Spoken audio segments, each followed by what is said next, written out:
2 பேர் activity first ரூமுள்ளேருந்து ஓடியாந்தாங்களா ஞாபகம் இருக்குங்களா? ஒரு 2 வாரத்துக்கு முன்னாடி. அதுக்கு முன்னாடி அங்கங்கே கட்டி பிடிச்சின்னு திரிஞ்சிருந்தாங்களா? நேற்று கட்டிலில் போய் ஒன்றாவே பார்த்துட்டானுங்க 1 மணிக்கு. ஃபோன் பண்ணி என் ஃப்ரெண்டு சொல்கிறான், பாருடா பிட்டு ஓட்டுறாருடா அப்படின்ட்டு. இதுங்க பார்க்கறதுக்கு எப்படி தெரியுமா இருந்தது நேற்று அந்த ஷோவை?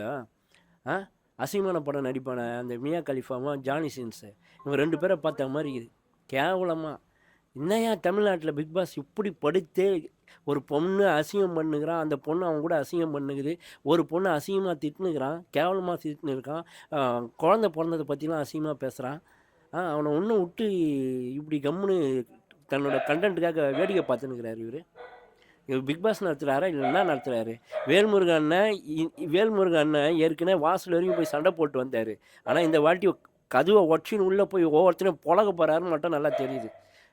இவ்வளோ சமுதாய சீர்கேடாக வந்து பிக் பாஸ் நடத்திட்டு இருக்கானுங்க. இப்போ கமருதீன் வந்து திடீர்னு ஹைப்பர் ஆகிறாரு, திடீர்னு நார்மலாக திடீர்னு டெம்பர் ஆகி இதெல்லாம் பண்ணுறாங்க. அதுவே ஒரு ஏன் யாருமே அதை இது பண்ணிக்க மாட்டேங்க? ஒரு வார்னிங் கார்டு கூட இது வரைக்கும் கொடுக்க மாட்டேங்காங்களா? எதனால் நினைக்கிறீங்க? ஏன்னா அவங்களுக்கு தேவை இருக்கிற மானத்தை ஃபுல்லாகவே வாங்கிட்டாப்பா. இந்த பார்வதி ஃபுல்லாகவே சாப்பிட்டா. பிக் பாஸ் நடத்தலை, பிக் பாஸை இவ தான் நடத்தின்னு இருக்கான். பிக் பாஸ் வந்து பார்வை வச்சு இல்லை, பாரு தான் பிக் பாஸை வச்சுன்னுக்கிறான். அதான் இப்போ நடந்துன்னு இருக்கு. உண்மை அதாங்க. ஸோ இப்போ ஃபைனல் கண்டஸ்டண்டாக அவர் போவாரா இல்லை இந்த வாரமே ரெட் கார்டு கொடுத்து அனுப்பி விட்டுருவாங்க? ரெட் கார்டு கொடுத்து இந்த 2 நாய்ங்களும் செருப்பால் வச்சு அனுப்பணுன்றேன்.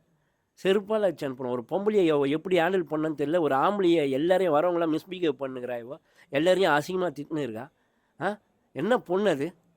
அவங்க அம்மா வந்து எதனா சொல்லுவான்னு பார்த்தா அவங்க அம்மா ஒன்றும் ஏற்றி விட்டு போகுது. என்ன வளர்ப்பு இது? ஒன்றுமே புரியலையே நம்மளுக்கு. நம்ம கலாச்சார வளர்ப்பே கிடையாது இது.